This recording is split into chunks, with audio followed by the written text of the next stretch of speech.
Hello प्यारे बच्चों, स्वागत है आपका हमारे चैनल एसके फॉर स्टडी में। तो बच्चों, आज हम आपके लिए लेकर आ गए 11th क्लास के बच्चों के लिए पॉलिटिकल साइंस का सेट, जो कि बहुत ही ज़्यादा इम्पोर्टेंट क्वेश्चन है, जो कि टर्म 2 का है, जो कि मैंने खुद से छांट कर निकाले हुए हैं, जो कि लगता है मुझे कि आपके एग्ज़ाम में पूछे जाएंगे बच्चों। तो जो भी 11th क्लास के बच्चे हैं वो इस वीडियो को पूरा देखें, क्योंकि ये क्वेश्चन आपके एग्ज़ाम में आने के ज़्यादा चांसेस रहते हैं बच्चों। तो इस वीडियो को लाइक कर दें और चैनल को सब्सक्राइब करके घंटे को ऑल में सेट कर दें, और अपने ग्रुप वगैरह में इसको भेज दें, स्कूल के ग्रुप वगैरह में, ताकि सारे बच्चे एग्ज़ाम की तैयारी कर सकें। क्योंकि पॉलिटिकल सेट का मॉडल पेपर जो कि जैक के वेबसाइट पर नहीं अपलोड किया गया बच्चों, तो आपको ऐसे ही पढ़ना पड़ेगा। तो मैं आपको इम्पोर्टेंट क्वेश्चन बताऊंगा, जो भी आपको ज़्यादा पूछने के चांस रहेंगे एग्ज़ाम में। तो चलिए ज़्यादा देर ना करते हुए बच्चों, हम लोग वीडियो को स्टार्ट करते हैं। देखिए बच्चों, आपका जो पहला क्वेश्चन हो जाएगा वो वाला होगा। देखिए, भारत के उपराष्ट्रपति के पद के लिए उम्मीदवार की योग्यताएं क्या होनी चाहिए, क्या होता है। देखिए यहाँ पर भारत में जैसे कि आप उपराष्ट्रपति अगर बनना चाहेंगे तो आपके लिए क्या क्या योग्यताएं होनी ज़रूरी है। तो पहले लाइन में लिख लेना है निम्नलिखित, वो वाला तो आपको पता ही है। अगर आप 11th क्लास के छात्र हैं तो ये सब तो आपको पता ही होगा, निम्नलिखित वगैरह करके दिया जाता है। उसके बाद देखिए नंबर 1 में आपको लिख देना है बच्चों, उम्मीदवार भारत का नागरिक हो। ये वाला आप अपने से भी लिख सकते हैं, क्योंकि देखिए भारत का बनना है तो उम्मीदवार भारत का ही होना चाहिए। दूसरे में आप देखिएगा, उसकी आयु कम से कम 35 वर्ष हो। तो देखिए, अगर आपको उपराष्ट्रपति बनना है तो उसमें आपका लगेगा 35 वर्ष, मिनिमम 35 वर्ष लगेगा ही लगेगा। तीसरा नंबर में आप देखिएगा, वह राज्यसभा का सदस्य चुने जाने की योग्यता रखता हो। क्योंकि देखिए, राज्यसभा का सदस्य, किसी भी राज्यसभा का सदस्य चुने जाने का योग्यता रखता हो, क्योंकि उसमें योग्यता ही नहीं होगा तो कैसे बनेगा उपराष्ट्रपति। तो और यहाँ पर चौथा नंबर पे देखिएगा, वह कोई लाभ का पद धारण न किए हुए हो। जैसे कि होता ना बच्चों कि कोई ये इधर भी कमा रहा पैसा, उधर भी कमा रहा है, तो ऐसा आपको नहीं करना है। क्योंकि अगर आपको उपराष्ट्रपति बनना है तो अन्य स्रोत को आपको छोड़ना पड़ेगा, तो वही यहाँ पर बोला गया है। तो ये आपका इम्पोर्टेंट क्वेश्चन हो सकता है, क्योंकि एग्ज़ाम में पूछा जा सकता है इस क्वेश्चन को। तो आपको बहुत ही आसान क्वेश्चन है, 3-4 पॉइंट है, आराम से लिख दीजिएगा। 3 नंबर का, 4 नंबर का अगर पूछ लिया, 3 नंबर का मैक्सिमम, तो ये वाला आराम से लिख दीजिएगा, 3 नंबर आपके आ जाएंगे। नेक्स्ट क्वेश्चन आपका हो जाएगा बच्चों कि भारत के प्रधानमंत्री के नियुक्ति के लिए किस प्रकार से प्रधानमंत्री की नियुक्ति की जाती है। प्रधानमंत्री की नियुक्ति बच्चों भारत में, जैसे कि भारत में नरेंद्र मोदी हो गया, तो उसका नियुक्ति किस आधार पर किया जाएगा, किस प्रकार पर। तो देखिए, ये भी बहुत ही इम्पोर्टेंट क्वेश्चन है। तो चलिए इसका आंसर देख लेते हैं। भारत के प्रधानमंत्री की नियुक्ति, ध्यान से देखिएगा, भारत के प्रधानमंत्री की नियुक्ति औपचारिक रूप से राष्ट्रपति के द्वारा की जाती है। तो देखिए यहाँ पर ये वाला क्वेश्चन आपका ऑब्जेक्टिव भी हो जाएगा, क्योंकि 1-2 नंबर का भी क्वेश्चन अगर पूछ लिया तो आप इससे भी लिख सकते हैं। क्योंकि देखिए, भारत के प्रधानमंत्री की नियुक्ति किस प्रकार से की जाती है, क्वेश्चन आपका दिया हुआ है। तो उसमें आप लिख सकते हैं कि भारत के प्रधानमंत्री की नियुक्ति औपचारिक रूप से राष्ट्रपति के द्वारा की जाती है। तो इसमें आप ऑब्जेक्टिव भी लिख सकते हैं। और आगे देखिए यहाँ पर, लोकसभा के चुनाव में, ध्यान दीजिएगा, लोकसभा के चुनाव में राजनीतिक दल अथवा दलों के समूह को बहुमत प्राप्त होता है। जैसे कि राजनीतिक का दल हो गया अपना पार्टी वगैरह, जैसे कि कांग्रेस पार्टी हो गया, आम जनता पार्टी हो गया, बीजेपी पार्टी हो गया, तो उसमें दलों के समूह को बहुमत प्राप्त होना चाहिए। जैसे कि वोट आपका प्राप्त होना चाहिए। उसके नेता को राष्ट्रपति प्रधानमंत्री के पद पर नियुक्त करता। पद पर, जैसे कि आपका वोट आएगा तो ही ना आप राष्ट्रपति के पद पर नियुक्त किए जाएंगे। और यहाँ पर देखिए, अगर चुनाव को बहुमत न मिले तो राष्ट्रपति अपने विवेक के आधार पर तय करता है कि किस व्यक्ति को प्रधानमंत्री के पद पर नियुक्त करें। तो देखिए, जैसे कि अगर उसको बहुमत ना मिले, किसी भी पार्टी को अगर बहुमत ना मिले, तो राष्ट्रपति अपने विवेक के आधार पर तय करता है कि किस व्यक्ति को प्रधानमंत्री के पद पर नियुक्त करें। तो यहाँ पर आप देख सकते हैं इसका ऑब्जेक्टिव भी निकल जाएगा और सेम ही चीज़ है, ऊपर में जो दिया गया उसको भी नीचे में भी दिया गया है। राष्ट्रपति के द्वारा की जाती है और अगर उसको वोट ना मिले तो राष्ट्रपति अपने विवेक के आधार पर तय करता है कि किसको प्रधानमंत्री बनना चाहिए। तो बहुत ही आसान क्वेश्चन है। ये वाला क्वेश्चन भी आपका 2-3 नंबर का, मैक्सिमम 3 नंबर का पूछने का आ सकता है और ऑब्जेक्टिव भी निकल सकता है, तो आराम से लिख लीजिएगा। और नेक्स्ट क्वेश्चन देखिए, यहाँ पर लिखा हुआ संविधान क्या है। तो इस क्वेश्चन पर ध्यान दीजिएगा, ये भी पूछ सकता है क्योंकि इम्पोर्टेंट क्वेश्चन है, पिछले वर्ष पूछे गए हैं ये सारे क्वेश्चन, इसीलिए मैं आपको बता रहा हूँ पूरा रिसर्च करके, उसके बाद ही मैं वीडियो बना रहा हूँ। तो ये वाला भी क्वेश्चन बहुत ही इम्पोर्टेंट है, संविधान क्या है, क्योंकि ऐसे ऐसे क्वेश्चन पूछे जाते हैं। तो देखिए हम यहाँ पर देखेंगे, संविधान ऐसे नियमों तथा सिद्धांतों का समूह है। देखिए पहला लाइन है, संविधान ऐसे नियमों तथा सिद्धांतों का समूह है जिसके अनुसार शासन के विभिन्न अंगों का संगठन किया जाता है। जैसे कि ऐसा समूह है, सिद्धांत का समूह है जिसके अनुसार शासन के विभिन्न अंगों का संगठन किया जाता है, उनको शक्तियाँ प्रदान की जाती है, उनको जैसे कि पावर वगैरह दे दिया जाता है। तो उनके आपसी संबंधों का नियम, उनके आपसी, तो देखिए यहाँ पर है, उनके आपसी संबंधों का नियमित किया जाता है एवं तथा नागरिकों और राज्यों के बीच संबंध स्थापित किए जाते हैं। नगर और राज्यों के बीच स्थापित किया जाता है इनका संबंध। और यहाँ पर देखेंगे इन नियमों के समूह को ही संविधान कहा जाता है।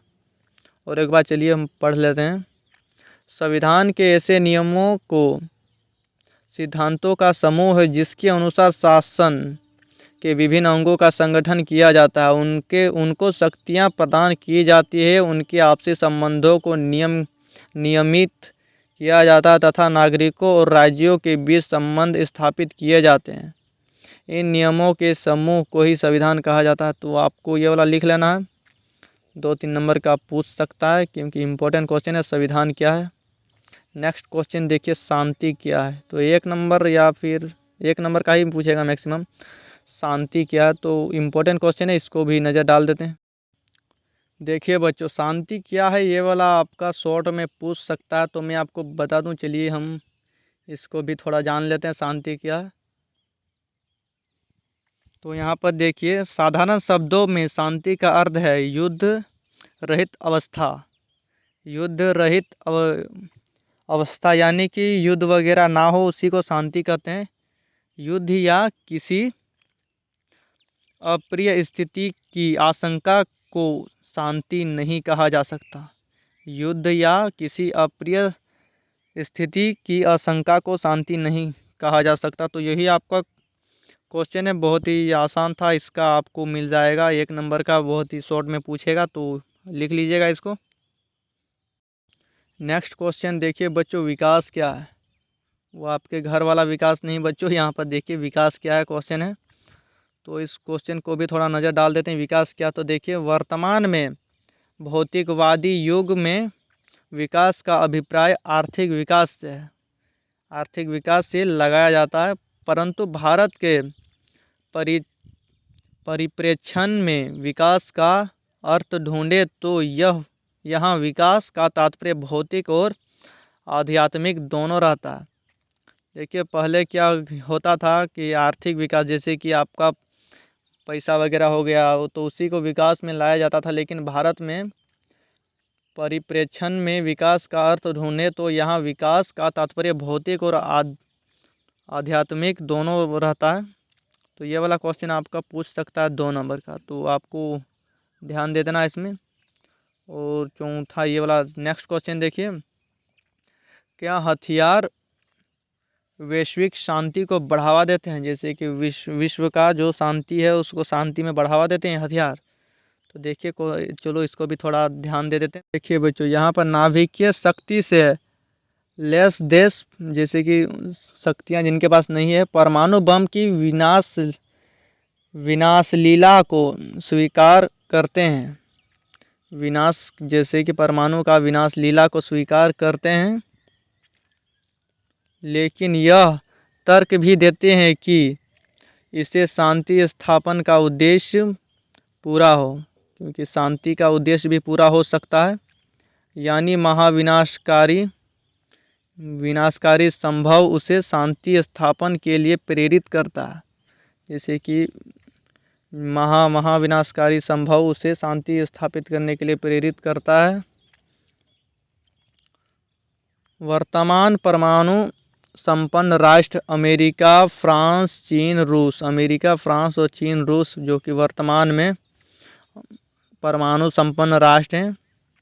नाभिकीय युद्ध से बचना चाहते हैं। यह माना जाने लगा है कि परमाणु नामक राक्षस ने ही विश्व में शांति स्थापित की है, लेकिन यह अस्थायी एवं सदिग्ध है, क्योंकि तानाशाही प्रवृत्ति के लोगों के पास परमाणु शक्ति आ जाए तो शांति नहीं बल्कि विनाश होगा। क्योंकि देखिए, जो तानाशाही होते हैं उनके पास परमाणु आ जाता है तो वो अलग अपना दिखाने लगते हैं, विनाशकारी रूप में ले लेते हैं। तो वही यहाँ पर दिया गया, परमाणु बम को बढ़ावा देता है कि नहीं। तो देखिए, परमाणु बम मेरे हिसाब से बता दें तो किसी भी देश के पास आ जाता तो ये शांति स्थापित करता है, क्योंकि एक देश के पास अगर दो देश लड़ाई हो रहा है तो दोनों के पास अगर परमाणु बम है तो पहला देश बोलता है उसको कि अगर तुम हम पे हमला किया तो हम तुम पर परमाणु बम गिरा देंगे। तो इसी के आधार पर परमाणु बम के डर से कोई भी लड़ाई वगैरह नहीं करता है, क्योंकि वो जानता है कि अगर लड़ाई हुआ तो ये बेटा तो डायरेक्ट परमाणु बम गिरा देगा। तो परमाणु बम कहीं ना कहीं देश में शांति फैलाने का काम करता है बच्चों। तो आप लिख लीजिएगा इसको अपने से। नेक्स्ट क्वेश्चन देखिए बच्चों, यहाँ पर दिया गया है मौलिक कर्तव्य का महत्व। तो यहाँ पर देखिए, संविधान में आधुनिक कर्तव्यों को अंकित किया जाना एवं प्रगतिशील कदम है। मौलिक किया जाना एवं प्रगतिशील मौलिक है। मौलिक कर्तव्यों का निम्नलिखित महत्व है। जैसे कि मौलिक का 4 महत्व है जो कि आपको यहाँ पर देख लेना है। आप यहाँ पर देख पा रहे हैं मौलिक का 4 महत्व। आपको इनमें से किसी को भी सभी को आपको रट लेना है। मौलिक कर्तव्य शून्य स्थान की पूर्ति करते हैं। मौलिक कर्तव्यों को भारतीय संविधान में संपन्न करके रिक्त स्थानों की पूर्ति की गई है। मौलिक कर्तव्य आधुनिक विचारधारा के अनुकूल हैं। 42वें संशोधन ने द्वारा मौलिक कर्तव्यों को भारतीय संविधान में अंकित किए जाना आधुनिक विचार के अनुकूल है। आधुनिक विचार के अनुसार अधिकार और कर्तव्य एक ही सिक्के के 2 पहलू हैं। अधिकार और कर्तव्य साथ साथ चलते हैं। तीसरा में देखिए, मौलिक कर्तव्य संविधान के उद्देश्य की प्राप्ति के सहायक संविधान की प्रस्तावना में लिखित उद्देश्य की प्राप्ति तभी संभव है जब सभी नागरिक अपने कर्तव्य का पालन करें। तो सही बात बोला गया यहाँ पर। अगर सभी व्यक्ति अपना कर्तव्य का पालन करेंगे तो ही न नागरिक का अधिकार यहाँ पर संपन्न होगा। तो देखिए, चौथा में देखिए, मौलिक कर्तव्य विवादहीन सिद्धांत है। मौलिक कर्तव्य के बारे में राजनीतिक विद्वानों ने पृथक अथवा विरोधी विचार नहीं है। तो आपको इसका रट लेना है आपको, क्योंकि आप समझ तो पाएंगे नहीं, क्योंकि मौलिक अधिकार का अगर आप पूरा इसका चैप्टर पढ़ें तो आपको हो जाएगा, नहीं तो आपको इसको रट लेना है और आराम से लिख देना। 4-5 नंबर का, 3 नंबर का मैक्सिमम पूछा जाएगा। नेक्स्ट क्वेश्चन देखिए, जो कि आपका क्वेश्चन पूछ सकता है, जो कि सरकार किसे कहते हैं। तो बहुत ही इंपॉर्टेंट क्वेश्चन है, सरकार किसे कहते हैं। तो चलिए इस पर भी थोड़ा नज़र डाल देते हैं। सरकार कानून बनाने और लागू करने वाली एक विशिष्ट संस्था है। बस आपको इतना लिख देना, आपका 1 नंबर आ जाएगा। सरकार कानून बनाने और लागू करने वाली एक विशिष्ट संस्था है। बस आपको 1 नंबर मिल जाएगा। और यहाँ पर देखिए, धार्मिक स्वतंत्र का अर्थ स्पष्ट कीजिए। ये भी आपका इम्पोर्टेंट क्वेश्चन में आ जाएगा। धार्मिक स्वतंत्र का अर्थ स्पष्ट कीजिए। तो देखिए, यहाँ पर मनुष्य के नैतिक तथा सामाजिक जीवन में धर्म का महत्वपूर्ण स्थान है। अतः प्रत्येक मनुष्य को अपनी इच्छानुसार किसी भी धर्म के स्वीकार करने का पालन करने, पाठ, उपासना आदि की स्वतंत्रता को ही धार्मिक स्वतंत्रता कहते हैं। और इसमें देखिए, इसमें राज्य का कोई हस्तक्षेप नहीं होना चाहिए और इसमें किसी धर्म विशेष के प्रति पक्षपात नहीं होना चाहिए। देखिए यहाँ पर मैं आपको क्लियरली समझा देता हूँ। इसमें अगर धर्म स्वतंत्रता का अर्थ स्पष्ट कीजिए। देखिए, भारत एक धर्मनिरपेक्ष देश है, जो कि आपको संविधान में पढ़ने को मिल ही गया होगा, नहीं तो आपको पता होगा ही। देखिए यहाँ पर अगर किसी भी धर्म को अपनाना चाहते हैं तो आप अपना सकते हैं, उसमें कोई भी हस्तक्षेप नहीं करेगा। आप किसी भी धर्म को उपासना कर सकते हैं, किसी भी धर्म को अपना सकते हैं, मान सकते हैं। इसमें आपका कोई भी विशेष प्राप्ति पक्षपात नहीं होना चाहिए, क्योंकि इसमें कोई भी आपका हस्तक्षेप नहीं करेगा। आपको आपका मर्जी, आप किसी भी धर्म को अपना सकते हैं। तो बस आज के लिए इतना ही हम आपको बताएंगे। बस ये आपको जो मैंने बताया 6-7 क्वेश्चन जो कि आपको इम्पोर्टेंट है, और मैं इसका अगला पार्ट भी लेके आऊँगा। तो अगर आप चैनल पर नए हैं तो चैनल को सब्सक्राइब करके वीडियो को लाइक कर दें, और आपको इसका PDF डिस्क्रिप्शन बॉक्स में मिल जाएगा। आप हमें नीचे कमेंट कर सकते हैं आपको इसका PDF चाहिए तो। और चलिए हम आपको मिलते हैं नेक्स्ट क्लास में।